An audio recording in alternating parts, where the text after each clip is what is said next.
Hey there, welcome to episode 42 of the Quaggling Sand audio program. I'm your host, Dan Hugo.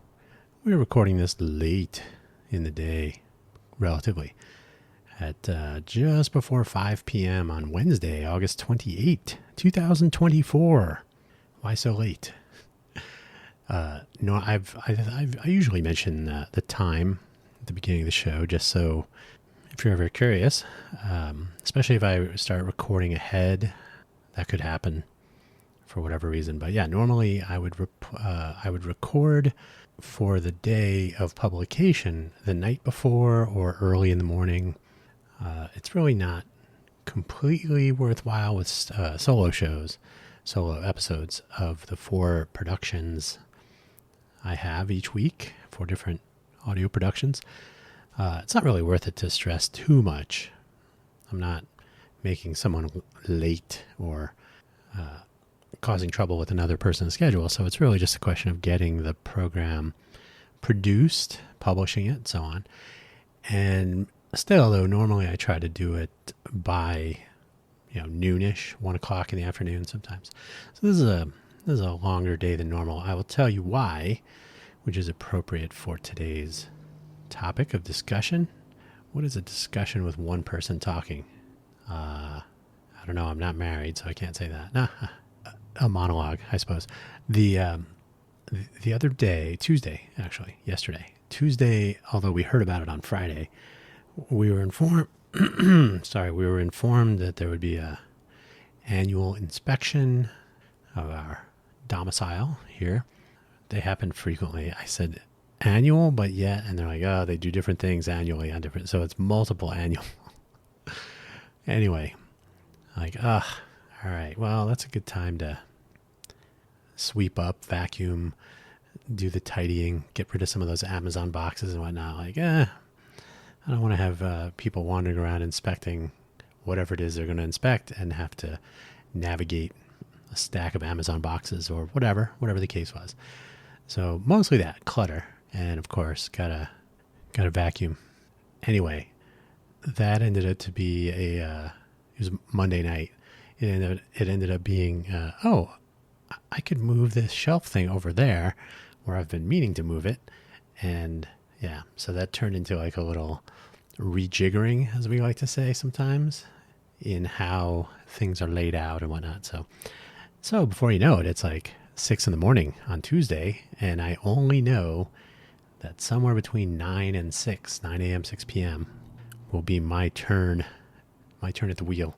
So I didn't know exactly when they would come by. So I did take like a 20-minute nap at 8 a.m. I think it was 7 or 8. I think it was 8.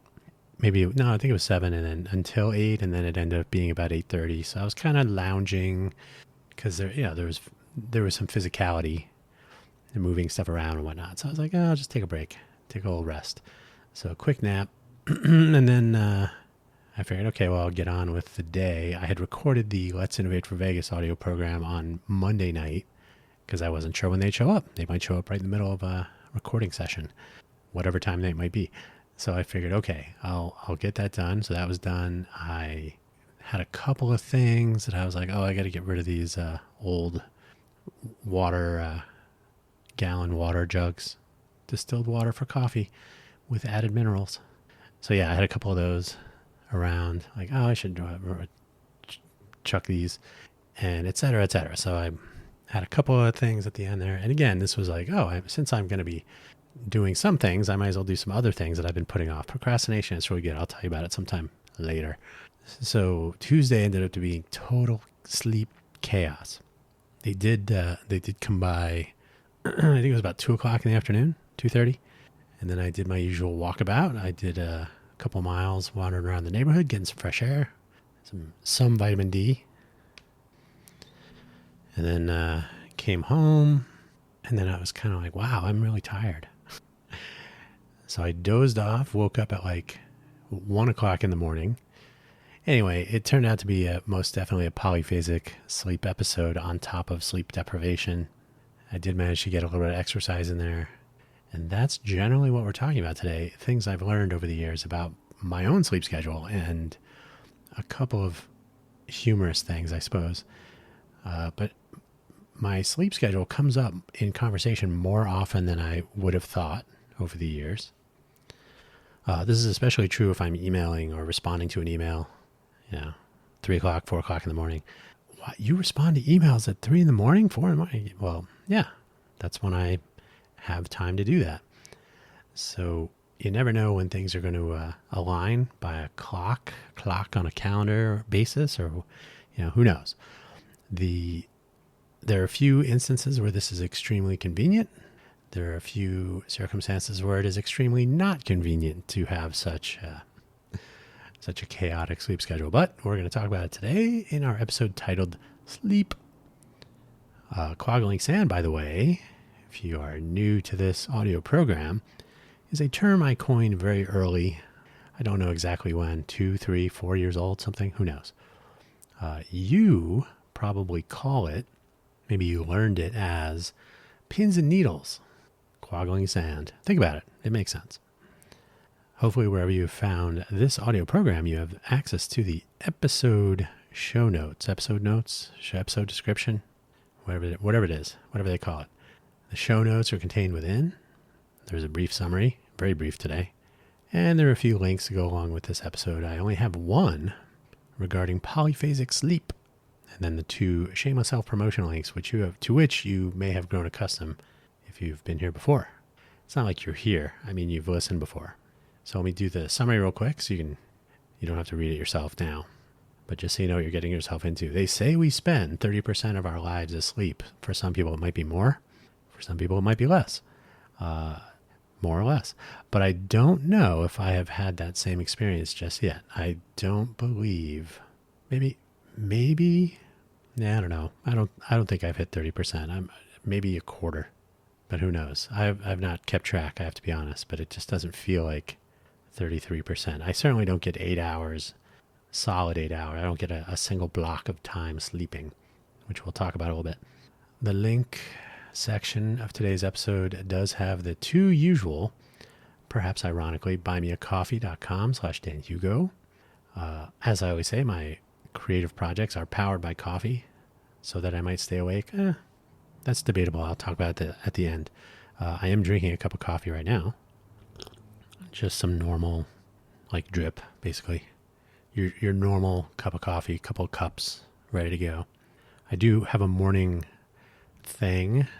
I have an AeroPress, and I have some coffee selection in mind. I think I have 2. I have a single origin. I think it's Indian. I could tell you more. I don't know off the top of my head. A single origin from India, and then some Death Wish espresso coffee beans. These are whole bean. Grind them up in the morning. Put them in the AeroPress. 150 milliliters of water, boiling, off the boil, into 35 milligrams. Those are all milligrams. 150 milligrams of water. One liter of water weighs 1 gram. You know that. So 150 milliliters of water in. Squeeze it out. What I've taken to doing is putting Turkish coffee spices like nutmeg, cardamom.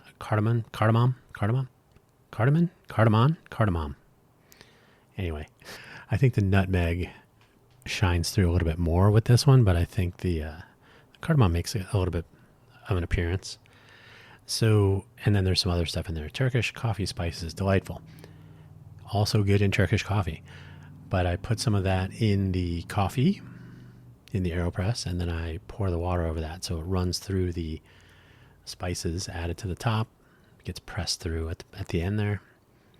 And then I have some heavy cream that I put in a, what do you call it? What do you call the whisk thing? It's a frother. I was like, it's not a frapper. No, it's a frother. Why not a steamer? Well, that's just extra hardware to have around. The frother is conveniently small. I would enjoy steaming some milk, but that's like an extra headache. The frother works fine.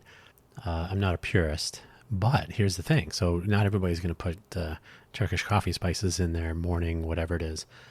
I arguably make a cappuccino latte, I think, because I don't try to scoop out foam and I don't worry about it too much. Like, I'm not here to impress anyone.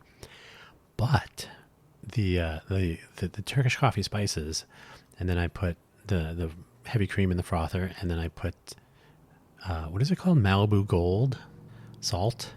It's like pretty big. It's a very coarse grind of this salt. And I get a little morning minerals, but the saltiness, if you've not tried putting salt in coffee, you should try it. It's more interesting than I would have thought. I do put some potassium, no salt, just a sprinkle in the coffee itself. I don't really taste it so much, but a little morning potassium hit. It's not a bad thing. So I press the coffee out into the mug, and then I pour the frothed heavy cream with the salt. I will add some Torani sugar-free before I froth it sometimes, so maybe some hazelnut or some chocolate macadamia. These are sugar-free Torani, of course. Salted caramel, arguably with the salt, perhaps one of the best of the concoctions I mix up there. So it turns out the Indian single origin, not being so rich and dark like an espresso roast, it's a little bit lighter. It's probably a medium or medium dark. It's a slightly dark, but it is quite delightful, I have to say. I didn't expect it to be quite as delicious. There's a reason I'm going into this detail about coffee, by the way. Hang on. With the espresso grinds, with the darker roasts, not the espresso grinds, the espresso roasts, darker roasts, grind those up, put them in the AeroPress, and then chocolate nibs on top. So when you pour the boiling, so dark roast, you don't want to have straight boiling. So off the boil again. Indian, a little bit hotter. Runs through the coffee, the chocolate nibs through the coffee, get some of the oils through, and obviously some of the chocolate flavor. Squeeze it out with the AeroPress. Then the frothed milk, heavy cream, with some of the salt. Even with non-salted caramel, it's still become like, oh, that's really good, actually. So the salt, just a sprinkle, a shake, if you like. It's very coarsely ground, so it doesn't. It's not like a salt shaker where you end up filling up, a couple of grams of salt in there. So just a little bit, just a psh. And the chocolate nibs do provide a lot of chocolatey flavor. So if you do anything like chocolate Torani in there, it's going to be too much. It literally is like, whoa, this is like a hot chocolate now. Not awful, but doesn't taste like coffee. So hazelnut, maybe a white chocolate plus hazelnuts, half and half. So the point of this is that I do have a little morning coffee thing. I don't believe it has any sort of noteworthy impact on my wakefulness, on my productivity. It doesn't make me want to work or not work. It's just a nice way to start the day. I don't roll out of bed and have a Jones for a coffee immediately. They say you should wait 90 minutes for your your brain chemistry to balance out. That'll be a topic for another time, but basically I'm not beholden to coffee to stay awake. But this was not always, this has always been the case, but it wasn't always true that I would drink coffee at all. I didn't have any coffee interest until I moved to Silicon Valley. Certainly never made coffee at home for even years after that. So coffee shops and whatnot, yes. But even then, before I went off to Silicon Valley after college, and I had lived in Silicon Valley for a couple of years. So before that, I was in coffee dead zone. I really, of course, as a kid in high school, there would be, you can go to Circle K or 7-Eleven if you are, depending on where you are. Those are two different companies. There would be the Mountain Dew. Oh, we got to drink Mountain Dew and stay awake. And, the fallacies of carbon, like high sugar, quote unquote, high caffeine beverages. Aside from that, and I wasn't even really a big fan of that. I really couldn't imagine drinking too much soda. I probably did anyway, but I can't say I was a big fan. So it's ironic that Buy Me a Coffee is something that I maintain today. We're still in the links. The other one is ko-fi.com, ko-fi.com/Dan Hugo. You can not only support the show, although you're not in any way required or expected to pay any money. You can if you want. It goes towards coffee. Go figure.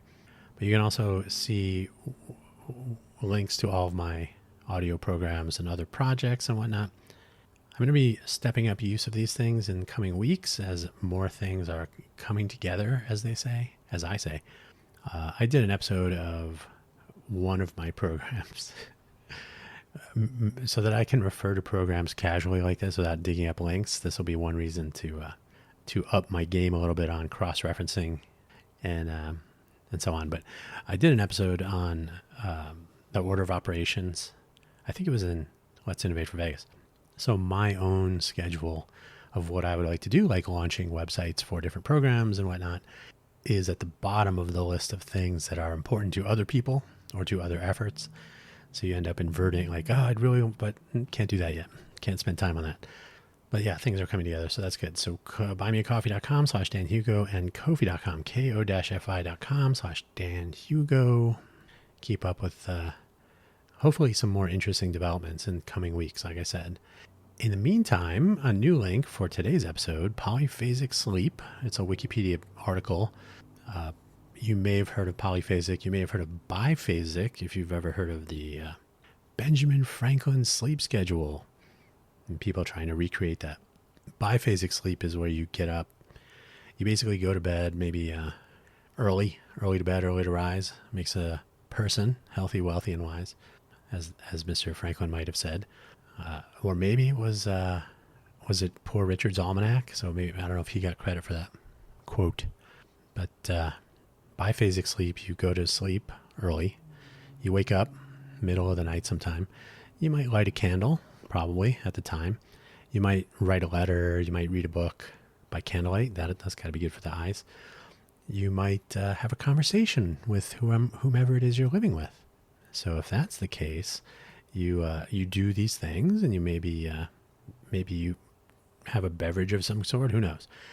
Whatever tickles your fancy when the clock strikes 2 a.m. or something, and you say, "Oh, I'll go back to sleep." So then you go back to sleep, and then maybe you got to get up early with the sun to do some farming, or who knows. So once you are in a biphasic sleep mode, you break your day up accordingly. Some people enjoy doing that. Some people have very huge difficulty waking up overnight. Like, oh, you woke me up. Now I'll never get back to sleep. So biphasic is convenient sometimes, depending on your day and your habits and whatnot. Polyphasic breaks that up even more. And you may find, and I found this especially in college, if you break your sleeping up into more chunks and they're smaller, it could be a 30-minute nap. Could be, I used to do power naps, 9 minutes. But you can't hit the snooze button, right? You got to close your eyes, completely relax, 9 minutes, and then you're up and you're back at whatever homework assignment or test preparation you're trying. So I do have a link to Polyphasic Sleep there, so you can check it out. So I never conscientiously said I'm going to be a polyphasic sleeper. So it's multiphasic phases, sleeping in shifts, if you like. I read this article a long time ago about how people who do solo boating, sailing trips especially, across the Pacific, probably across the Atlantic, not the Pacific, that's too big. But maybe, I don't know if anybody's done it to Hawaii, or you do the trip to Europe. So any extended solo sailing, you can't go to bed for 8 hours. So you basically take power naps, and you enter this polyphasic sleep cycle. And some people find it's useful, not for very long. It gets a little weird. You start to be like, am I asleep or awake right now? And I will say that there are times when polyphasic sleep catches up, as they say, catches up with you. Some people believe you can never recapture lost sleep. I've not had that problem. I don't believe that's correct. But absolutely understanding your own sleep requirements, what's happening when you are sleep deprived, why am I not physically coordinated, why can I not remember things, why am I slurring my speech, what am I, running for president or something? So it's important to be able to recognize when you must push back from the keyboard, when you must stop scrolling on your phone under the covers or wherever you are. So it's important to know these things about yourself. So I will tell some of my tale, some of my journey learning of sleep. And I don't think it's been 33%. I doubt it. So the early years, let's begin. Finally, I am told that I was not a long sleeper in my first 2 years or so. You always hear about babies when they're born, and I've heard, I mean, it might be a time thing or it might be a body weight thing. You're doing an immense amount of development of all aspects of being alive at that point. So all of your calories are going to physical development. Your brain is growing as long as there's that space. The I can't remember what it's called. Because the bones haven't fused in your skull. So as long as you got room, might as well use it. So growing the brain, learning about things, very exhausting. Trying to move, trying to coordinate. So this nonstop learning takes a tremendous amount of calories and requires a tremendous amount of rest to recover and continue. And I apparently did not require as much sleep as what they said in the books. Apparently I would stay up to watch The Tonight Show. For the uninitiated, that was Johnny Carson, not Jimmy Fallon. Johnny Carson, I think it was on at 10:30 p.m. on the East Coast. 11:30 or 10:30, one of those. And then we'd wake up in the morning like a normal, I guess, especially if my sister was born by now, age 2. So probably waking up early and at least one of my parents heading off to work in the usual way. So yeah, pretty like adult-ish sleep schedule, despite my being slightly younger. So some people would say that I didn't need sleep at all. That's not true, of course. You would probably go insane if you never slept, but by all appearances, well, who knows? Who knows? I have no proper memories of this time, so I cannot verify. I can't even interpret what my lack of baby levels of sleep were doing. Oh, did I feel exhausted all the time, or was I like, yeah, I wish I didn't have to waste so much time sleeping. I had things to do. Who knows? I can't even begin to tell you. But that was in the beginning.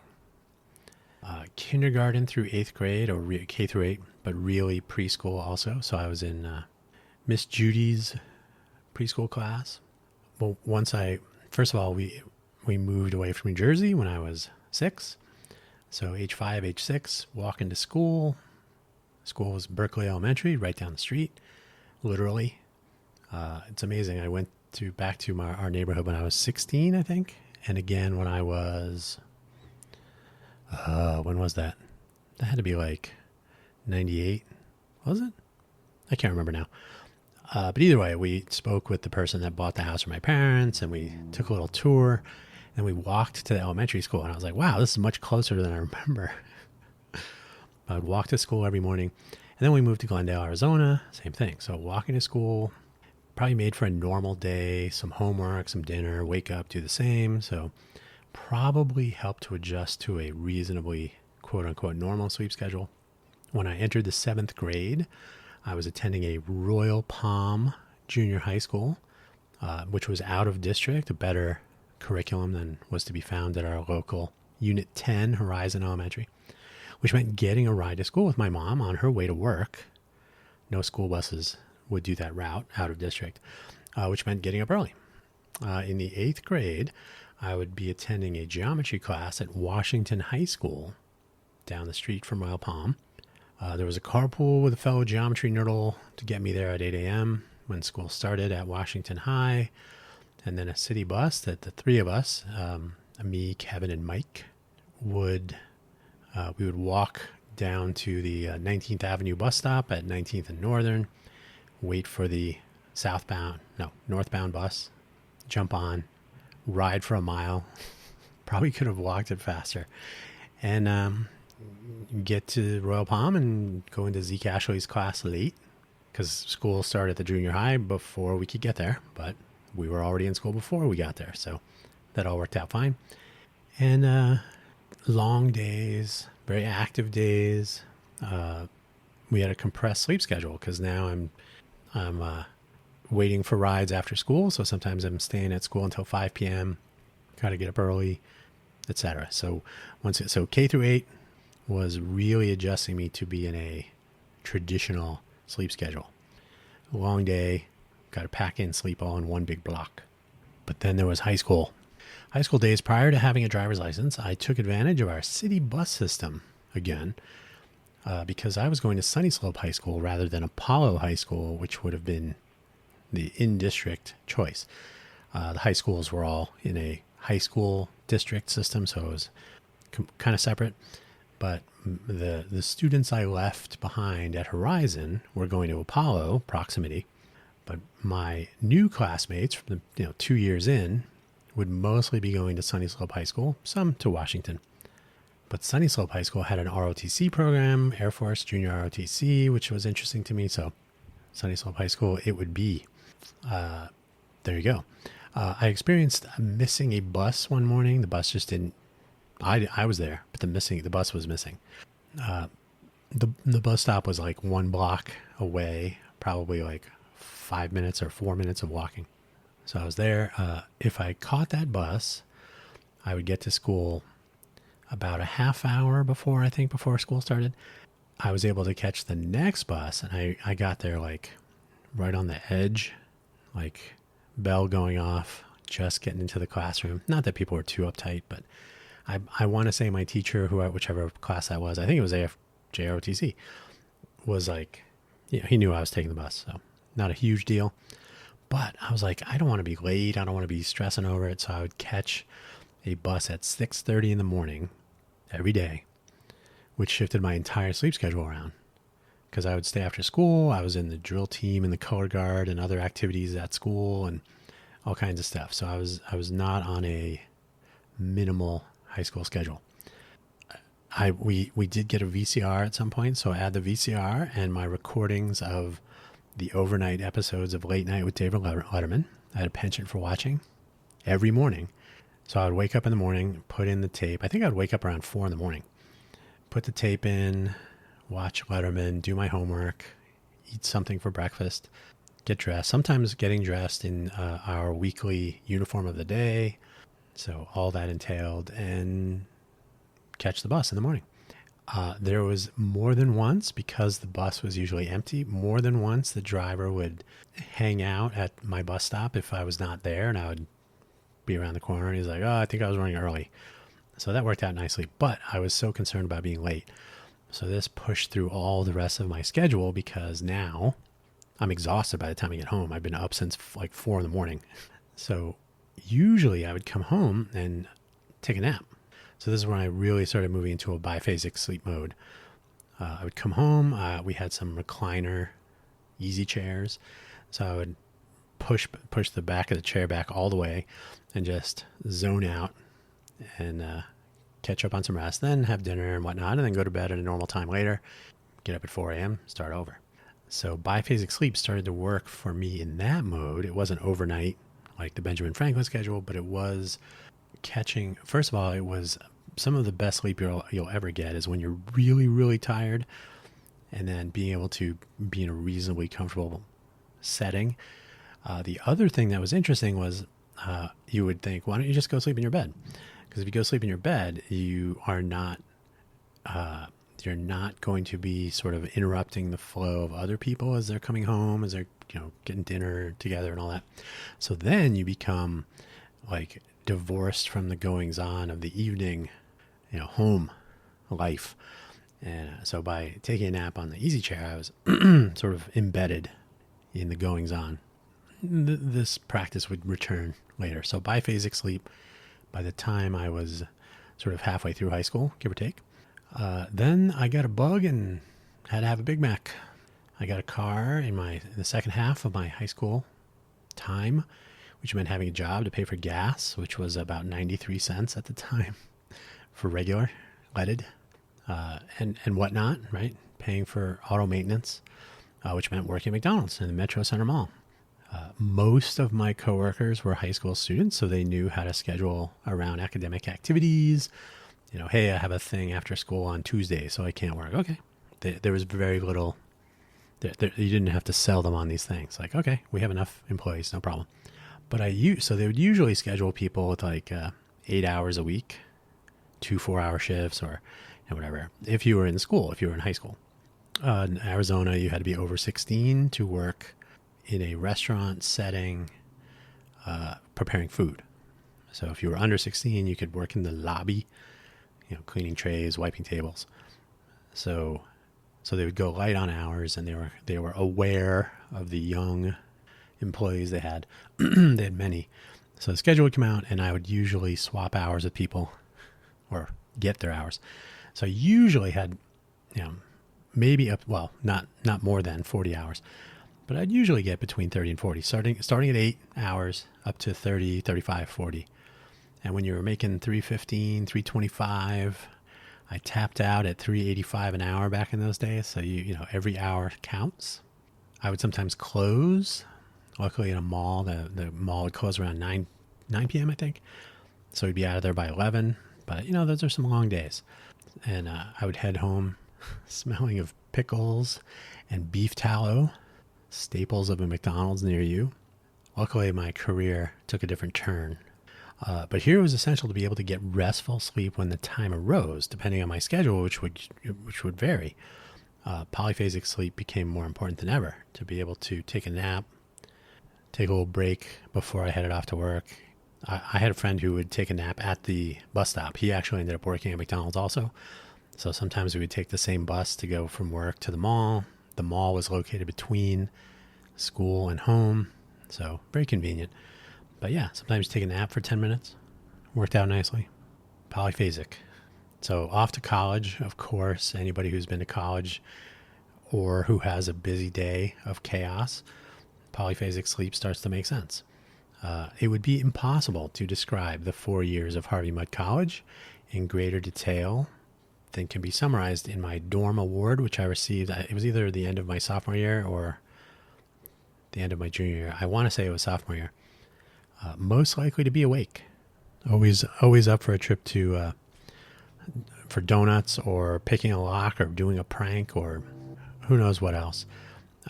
We wouldn't discover Thai food until senior year. I wouldn't. Other people didn't tell me. That place was open till I think 3 a.m. Snamnalong. It was either 2 or 3 a.m. More than once we were there until they were closing. On a school night. Crazy. I was not a morning person, though I did attend, it was junior year, I did attend every 8 a.m. class of partial differential equations. I think that was the only class I had on a regular basis, like every day at that hour. Usually school for me would start at 9 or 10, but I did not enjoy partial differential equations, perhaps because of that. But I was often awake, as indicated by my accolades. My roommates and I, Kevin, Tuck, me, would often begin homework after midnight. We were always up for diversions. Our door was never locked, so people were always welcome to come by and join in on the homework fun or socialize or whatever. So it was a fairly chaotic schedule, and I would catch my naps now and then. Once I became a fan of the Thai food, we would go there not infrequently, and the place would close around 2 or 3 a.m., like I said, so that became a thing. And as well, I think it was my freshman year. Yeah, I think it was my freshman year. I felt like I did really well when I didn't cram. I didn't panic study, try to learn everything in one night. But I would just go over my notes and homework and midterms and all that through the course of the evening. And I would plan on staying awake all night. Or I could take a power nap, right? 9 minutes, 18 minutes. If you take a 30-minute nap or longer, you run the risk of entering into sleep. And then you will feel tired when you wake up. And that's no good. So 9 minutes was the usual, maybe 18 minutes. This enabled me to just sort of casually go over everything, no rush. Didn't feel like I was going to sleep through a final, which almost happened twice in my college career. Once was for physics, once was for microprocessors. Thinking back now, it was all of my roommates. Add one more, Blaine, Kevin, Tuck, Dan. One of us gets up, very Stripes-esque, and says, what time is it? And it was, the final was to commence in 9 minutes. That 9 minutes comes up a lot. So, of course, it was like, oh, okay. So we have an hour, or whatever that math was. And then somebody else said something like, wait a minute. No, we have 9 minutes. So we all had to run down to the other end of the campus and take our test. So that was good times. Microprocessors was even worse. My lab partner, colleague, friend calls me and he goes, Dan. I said, yes. He said, you're still sleeping? I said, yes. He goes, you know what time it is? I said, yeah. It's 10. And so to me, I had another hour before the final. And he goes, yeah, that's what I was thinking too. But the final started an hour ago. But just come down. We're fine. So that was the only 2 times I ran into that. But in general, my hope was to be able to do this casual refresh, take advantage of my polyphasic sleeping and power napping. And that's also very difficult. So that did not last. However, the ability to do that if needed, not depending on it like as a regular practice, but the ability to stay up all night if you need to, or if you feel you'll be better off. And again, when I thought this would work, I did particularly well on an exam, staying up all night, but not like hitting the books continuously for hours and hours. More like, okay, I'm going to plan on being awake and doing, casual study, refresh, and so on. So I think that was useful, and that would come in handy a lot into the future. The ability to do all-nighters, but not relying on doing an all-nighter sometimes is essential. Like, it has to be done. They're not a good idea. But if you can actually manage getting some small amounts of rest through the all-nighter, it becomes not a question of grueling, like, okay, I got to keep my eyes open. It becomes more a question of like, maybe I should take a quick little nap here, get a little refresh, jump in the shower, get ready to start whatever it is you're doing later in the day or earlier in the day. So that was interesting. However, I would like to point out that up until now, the end of my sophomore year, I really did not drink coffee. Not a coffee drinker. We had not discovered Thai food yet, so there was no Thai iced coffee or Thai iced tea. I didn't really like the taste of coffee. So we did have a coffee cart at the academic end of campus. Harvey Mudd is like a rectangle. So dorms were at the east. I guess it was east. The east end of the rectangle. I don't know if that was tilted, maybe like southish east. But the east side of the rectangle, how could I not know this? The west and east dorm are oriented correctly. The east end of the campus and the west end of the campus was academic. So you go down the academic end, they would have hot tea in the morning. So I would have a Lipton tea bag and some hot tea, probably like an 8-ounce cup. And then I have some other hot tea between classes. So you're looking at like 2 or 3 little small cups of hot tea. I don't know how much caffeine was in there versus a nicely brewed cup of coffee. There would be iced tea in the afternoon. So similarly, I was doing the Lipton iced tea, Lipton hot tea, not chugging 8, 16, 24 ounces of coffee at a time. So I was just not a coffee drinker. Then somehow, and then in the dining hall, I would drink milk. They had skim milk, whole milk, and chocolate milk, and I was like, oh, how can it get better? So I would have like 2 skim milk and a chocolate milk or something. It was a psychology professor at Claremont McKenna wanted to study the effects of caffeinated soft drinks. So we had cola on physical movement. I'll describe that more.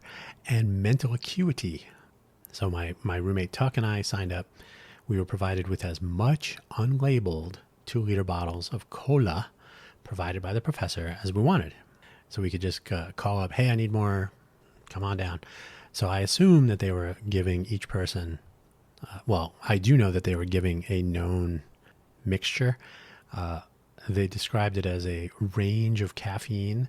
You could have half as much caffeine as a typical, Coca-Cola type product. This is when Jolt was popular, so you could have up to twice as much caffeine.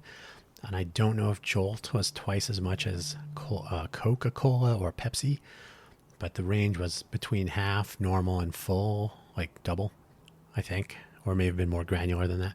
What I don't know, because they would never tell us, of course, was whether I was getting the same continuously or if they were varying it over time.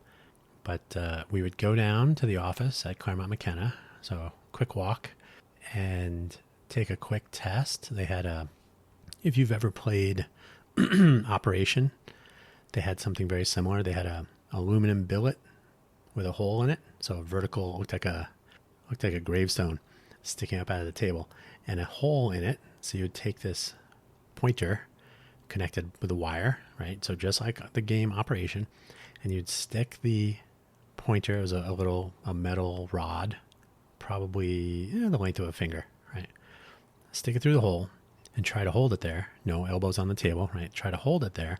And every time you hit the edge, it would hear a click and it would count it. So you'd have to do it for some amount of time, 20 seconds or something. And they would figure out how jittery you were. So that was fun. They would ask questions about mood and sleep and whether it was, are you exercising more or less or these sorts of things. So measuring the impact this nonstop caffeine onslaught was having on physicality and mental acuity. The interesting thing was, we also had to keep a note card with time and how much. They said something like try to drink 8 ounces at a time, and just note when and general mood and so on. And we were not allowed to drink other caffeinated beverages, so no coffee or tea or anything. So just this for, I want to say it was like 6 weeks. So this is the first time that I was having like regular caffeine ingestion as a part of my day. We were taking E54 during that semester, which was the first Harvey Mudd onslaught of engineering. Second semester of sophomore year is when you pursue your major curriculum rather than the general chemistry, physics, math, biology, all that. So E54 was particularly grueling back in those days. Not easy like E82 is now, from what I hear. We spent a lot of time in machine shops and labs doing things we had never learned before. So it was always like a race against time. Mine was beginning of the week, so Monday night, Tuesday afternoon, doing labs that no one would.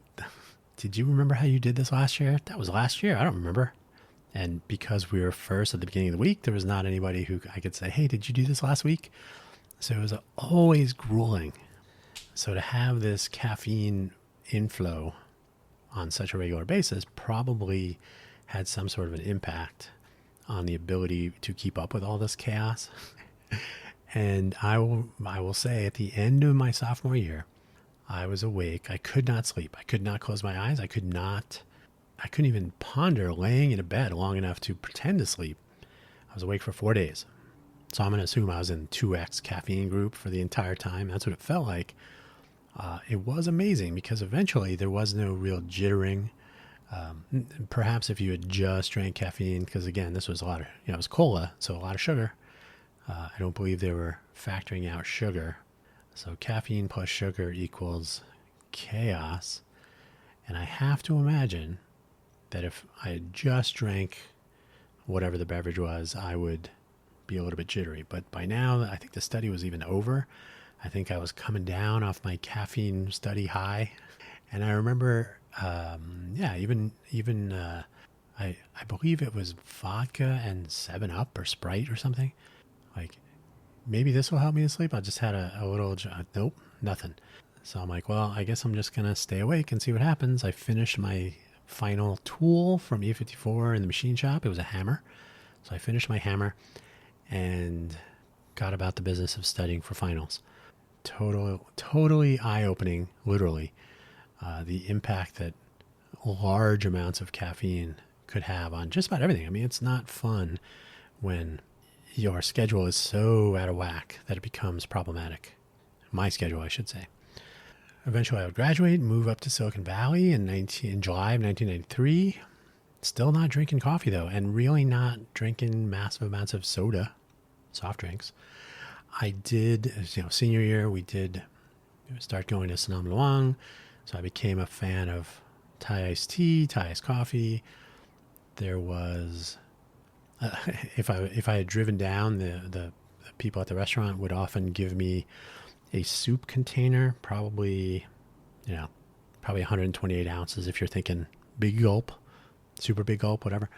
Like a big styrofoam soup container to go, filled with Thai iced coffee.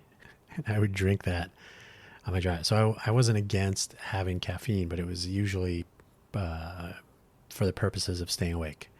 And I have to say, it wasn't really effective for me. So I don't feel like I was extra safe or extra awake thanks to drinking all this stuff. It was a lot.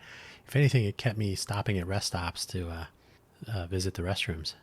But I would not jump into the coffee craze for about 4 years after I moved to Silicon Valley. Started going to coffee shops, started hanging out more of a social beverage. Starbucks, of course, always got to go to Starbucks. And a couple of cool independent shops. I was not making coffee at home at all. So I was completely and totally sold out to Starbucks and Pete's. There was a Pete's coffee very near where I lived. So Starbucks and Pete's, total chain drinker. I did begin to encounter several independent coffee shops here and there. There was a really cool one in Saratoga, I think, Saratoga, the Bay Area. It was like a 3-story house that had different stuff going on each floor, all just coffee and pastries and music and people chilling. That was pretty cool. Did not survive the pandemic. Probably shut down before that.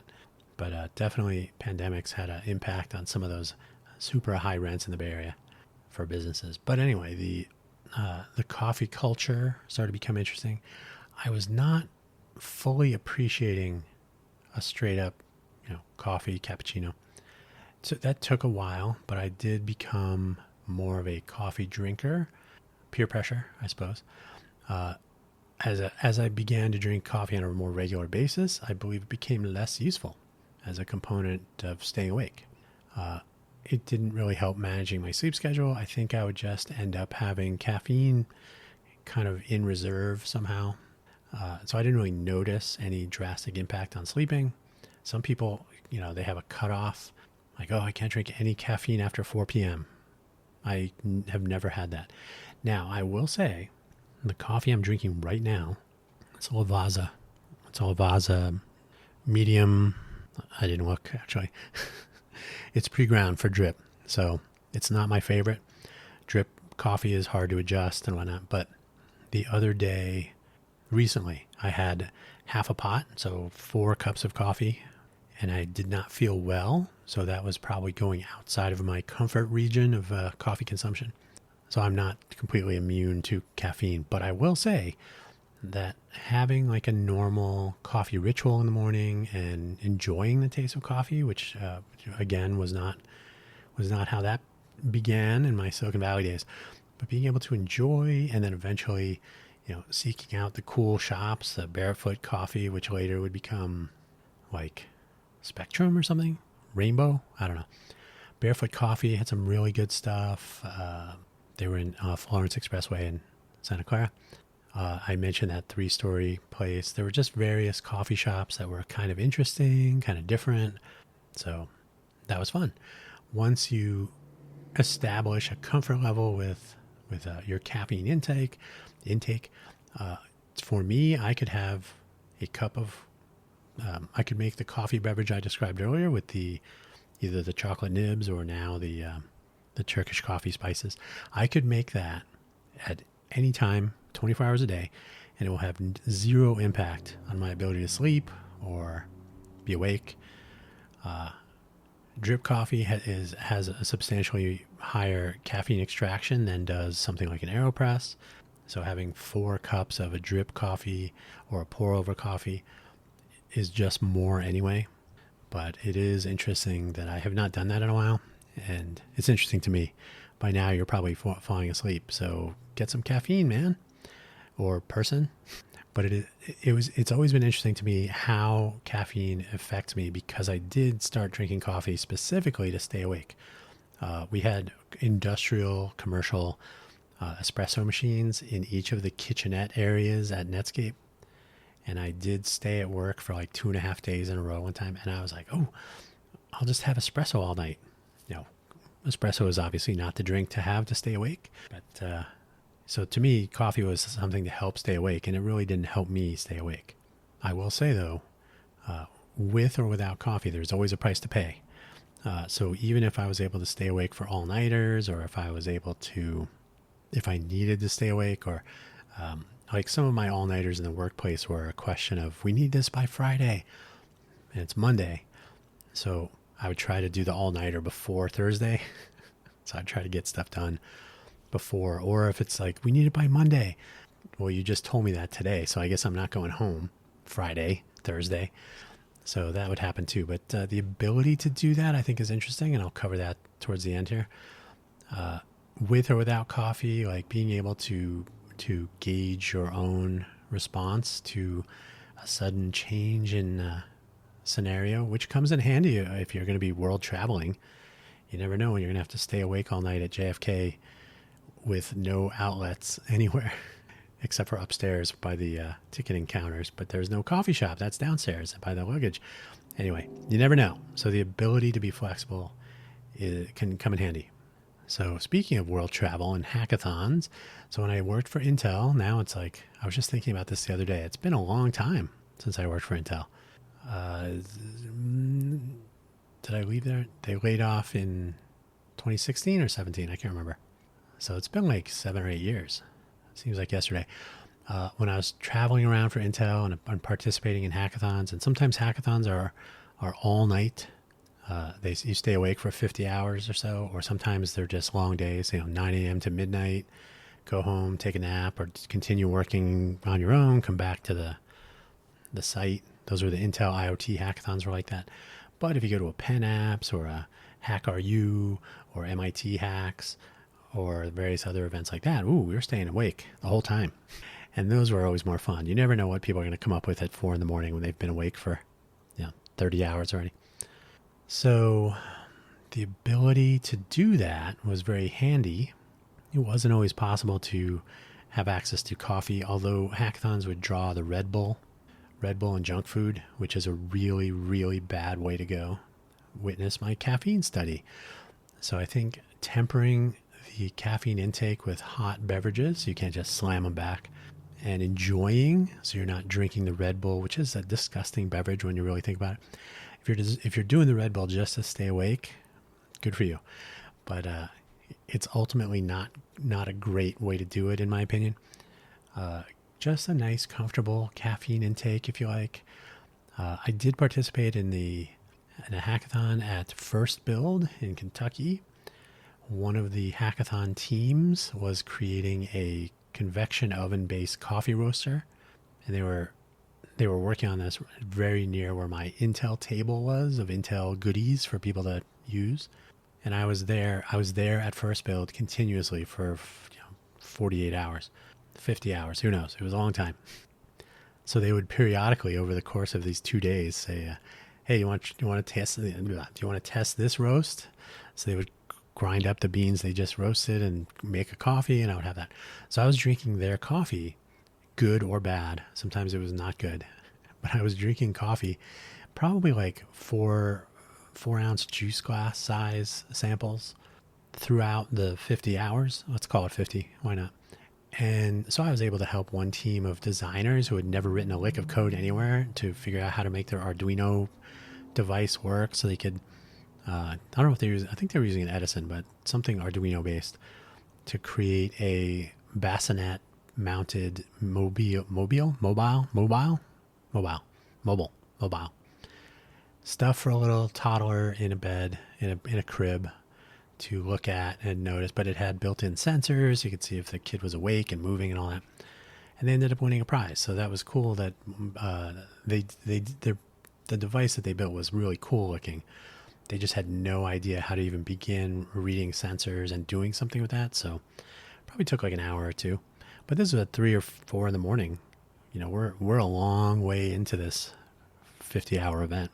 So to be able to do that is convenient, I think, to have just a comfortable intake of coffee throughout this period where you're going to be awake, rather than trying to slam back. Give me all 4 of those Red Bulls. I'll just have them. No, not the way to do it for me. World travel can take a toll as well, adjusting to time zones. Like you fly to Ireland or France, you're going to be in a totally different time zone. In my case, it would be like 7 hours, 8 hours difference. And you're going there for work. So you're going for meetings and you're going to interact with people. And obviously people they don't have unrealistic expectations, but it's always nice to show up and be able to have your eyes open. So that was something of a challenge to be able to adjust the schedule. That's where the polyphasic sleeping comes in. You can adjust fairly quickly if you're able to power nap and to hold off sleeping when you feel like you're going to be tired because you're on your old times or origin time zone. Like, I really need to stay up until a normal time to sleep here in this time zone. So if you can polyphasic it, then you won't find yourself wandering the halls at 1 in the morning, like, oh, I shouldn't have gone to bed at 7:30 p.m. So that was helpful. Again, drinking coffee through the day, coffee or tea. If you can get a nice caffeinated tea, that works too. And also, if you're doing something worldly, you may have to communicate with other people in other time zones as well. So sometimes I gained a reputation briefly for my brief time at Intel as the guy who has meetings in your time zone. One of my colleagues in Shannon, Ireland, literally introduced me to, this is Dan. He calls at 9 a.m. our time, which was in that daylight savings window was like 2 a.m. I said, I live in Las Vegas. 2 a.m. is easy. That's a piece of cake. But it turns out in other cultures, you cannot have people staying until 6, 7 p.m. in Ireland. That becomes very intrusive on when the shops close. Maybe you got the laundromat with your, they're closed till tomorrow morning. Sorry.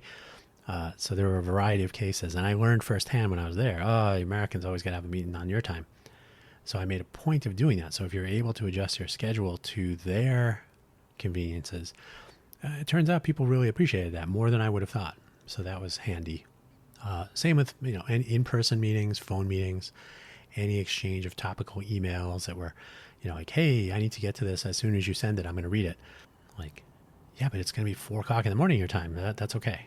So that was really handy to be able to have that flexibility. And you can move the sleep window around if you kind of get used to it, which I had become used to it over the years.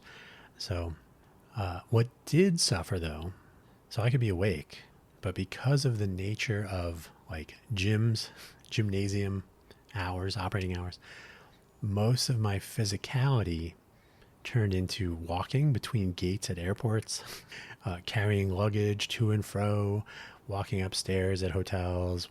I always try to take the stairs. I did when we were at Leixlip in Ireland. So you're not able to really keep a normal exercise schedule without some tremendous effort. So what I found now at this point was that, and all through college, we were going to the gym all the time. Silicon Valley, I always had my 24-hour fitness membership. So we'd go at midnight or 2 in the morning or whatever. So I always had this built-in sort of exercise, physical exercise, strenuous exercise component of my waking day. When I do strenuous exercise on a regular basis, multiple times per week, more energy, but better sleeping.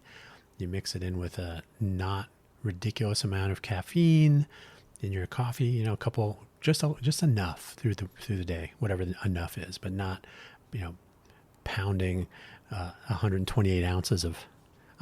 One of my colleagues, who will go nameless, used to go to Pete's Coffee, and he would have 4 shots of espresso and mechanical cream. Is that what it's called?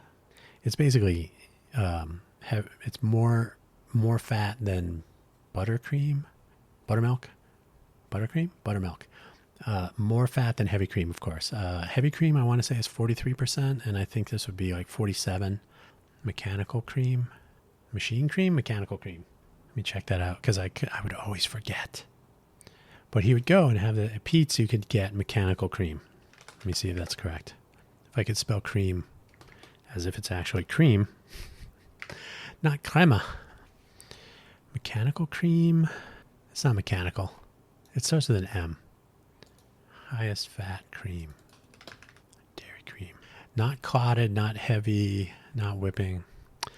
They're not going to have it in here. It's totally annoying. It's not mechanical cream. I should pause, but I'm flipping through this. Yeah, heavy. It's more than. Heavy cream is 36. Sorry, not 43. Clotted cream is 55. So somewhere between clotted and mechanical material cream. No, it's industrial cream. Industrial heavy cream dairy. No, I'm not going to be able to tell you today. For some reason, I always block it out. But I will tell you that you can't even get it at Pete's anymore. They don't do it. So you're pretty much good with heavy cream or clotted cream. Anyway, so yeah, he used to have this 4 shots. Really, what I learned in my travels was Pete's, you could get a nice French press. They just give you a French press. You can make it at your table by yourself. And that was a much better way to go, I think, if you're looking for strong coffee. But 4 shots of espresso, okay, great. It's going to come to me later. Anyway, the current state of affairs. Oh, yeah, so the take home was that without exercise, caffeine doesn't really help me, even worse. It's even less useful. So the current state of affairs, working from home on solo projects, so not traveling the world, not sitting in airplanes. And by the way, when you're in an airplane and you try to sleep, some people are like, oh, I can't sleep on airplanes. And some people, totally zone out. So I found that with my flexible sleep schedule, so I used to say, okay, I'm going to stay up all night. I'm going to pack, get ready to go, and I'm going to go to the airport. And that way, when I get on the plane, I'll be exhausted and I'll just drift off to sleep. That would never happen. So that would just totally screw up my entire travel for 2 days, 3 days. So what I found instead was behave normally, but just do the power napping on the plane to try to adjust so that when I get to my destination, if I'm getting there during the day, don't get there so I'm so tired that I don't want to function. So just enough power napping to sort of get into the pre-adjustment of sleep schedule. And then maybe by the next day, you're kind of adjusted enough to be useful. Because, you don't want to be wandering the halls of your destination with jet lag. So working from home solo projects makes for a lot of silence. If it wasn't me talking into this microphone, I really don't speak to people during the day, which is probably good. This is ultimately a challenge when the interpersonal discussion of other engagements slip to completely asynchronous, so that you're only emailing or, the occasional, not even Zoom anymore, but, a call of some sort. But there's really far fewer hangouts in coffee shops and whatnot. There's no shortage of interesting coffee shops in Vegas, so that's totally doable. But what am I going to do? I'm going to go to a coffee shop and talk to people. That's not how you get work done. So pretty much resign to WFH until there are some demos. Then you can go to coffee shops and show people working things. Then you're distracting them. Any changes to a regular gym and general exercise schedule has radical impact on the quality of my sleep, with regular and somewhat strenuous exercise helping immensely. I cannot describe sufficiently the importance of regular exercise. For me, I absolutely, with very few exceptions, maybe if it's raining or if there's like an active shooter situation somewhere nearby, I pretty much go for about 3 miles of walking every day as a baseline. And that helps immensely with just sort of keeping your blood from clotting with all that heavy cream running through me. But I cannot function properly without just a little bit. And, the more strenuous exercise, the more intensity, the more often I'm saying you, this is not a second person assessment. The more of that, the more energy you will have for periods of time, and then the better sleeping you'll have for recovery. You is me. So that's something I've learned over the years. It was something I kind of knew practically from Silicon Valley, keeping very odd hours, but always having a gym membership at a 24-hour fitness. So I could go to any 24-hour fitness, all that. That's a funny story about how they screwed up my contract. So they gave me the highest level of membership possible for like $10 a month or something. So yeah, I could go to any gym anytime. Very convenient. Nowadays they went bankrupt or whatever. So I go to EOS and it's 1 mile instead of 3 miles away. So I have to walk further, walking to the gym. There's no driving to a gym. I've realized that's part of the problem. But walk to the gym, do the thing, and tremendously valuable from an energy level and from sleep quality level. So it's absolutely worthwhile to integrate some form of strenuous exercise. Just walking, like I said, walking between airport gates, that was okay, but ultimately not useful enough. So the take home for me from a sleep perspective, among other things, was that when I was traveling around so much, I should definitely have put more concerted effort into specifically, in-room exercises or visiting gyms or doing, participating in activities that were more exercise oriented and not commuting oriented, not walking to a thing, right?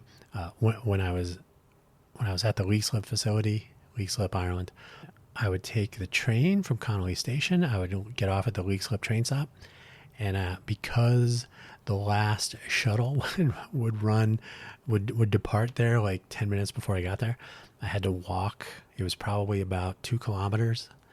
So what is that, like 1.2 miles or something every morning? That was good. Good way to start the day.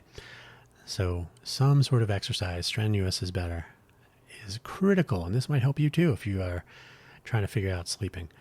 I also don't suffer from any form of insomnia that I've been able to recall, unless there's some sort of dramatically tense, stressful, somebody's sick or something like that might be something. But otherwise, I never have an inclination to be fretting, which prevents sleep. So becoming as tired as possible also helps with that. And plus, I think all day, all the time. So I very rarely have a problem with not being able to close my eyes and get some sleep. I still vary a sleep schedule wildly. But the other side of physicality is something interesting to work on. I found with those hackathons, your brain is getting a workout. You are thinking nonstop. So I'm awake for, some part of the total event. Sometimes go home to the hotel, go to the hotel, do your thing. But if you are ever struggling with like boredom, give yourself some challenges or have someone else do it.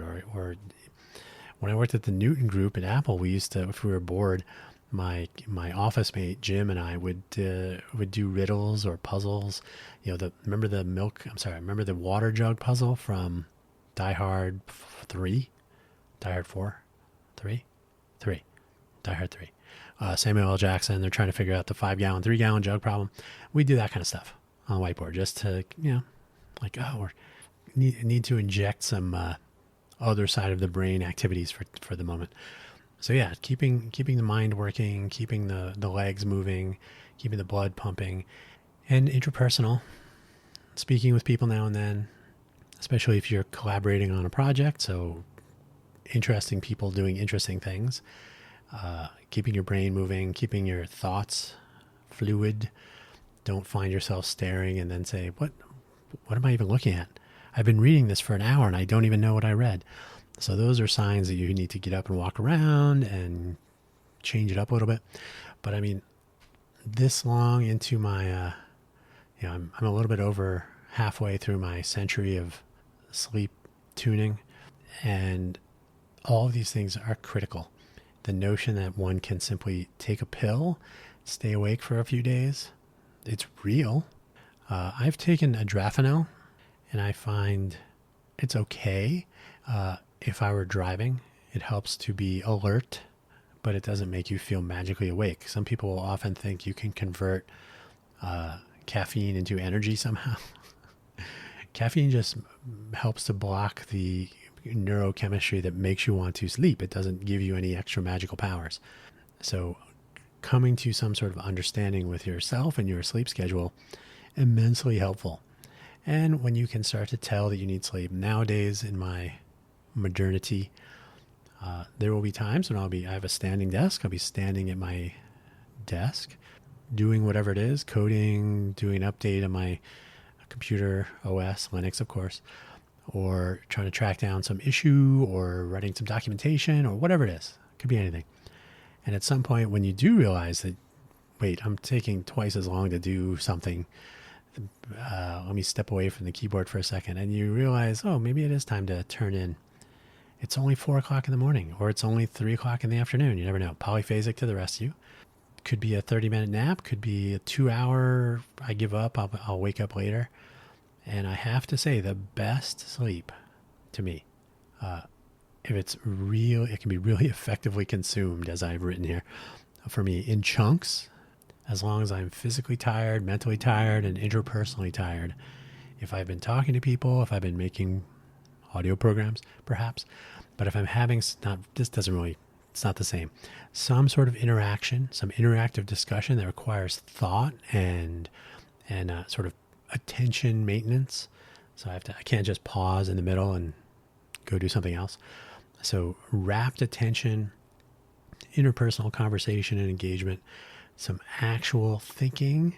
This you can do, doing work, working on a project, writing a book, writing a blog post, constructing your next influencer video, actually doing, the normal kind of work like math or science or whatever, the stuff nobody does anymore. So doing that stuff, and then of course physicality. So when you're really, really tired and you don't even remember falling asleep, and then you wake up 2 hours later and it felt like 10, those are the best. And then if you can make the polyphasic sleep pattern work for you, instead of saying, oh, it's only midnight, I only slept for 38 minutes and I feel like I slept for 2 days, that's okay. You can get up and do other things. And then if you want to go back to sleep, that's okay too. So polyphasic, to me, worth the adaptation. It's not really trouble. It can be a little bit frustrating. Like, I'm trying to stay awake and I can't, but that's okay.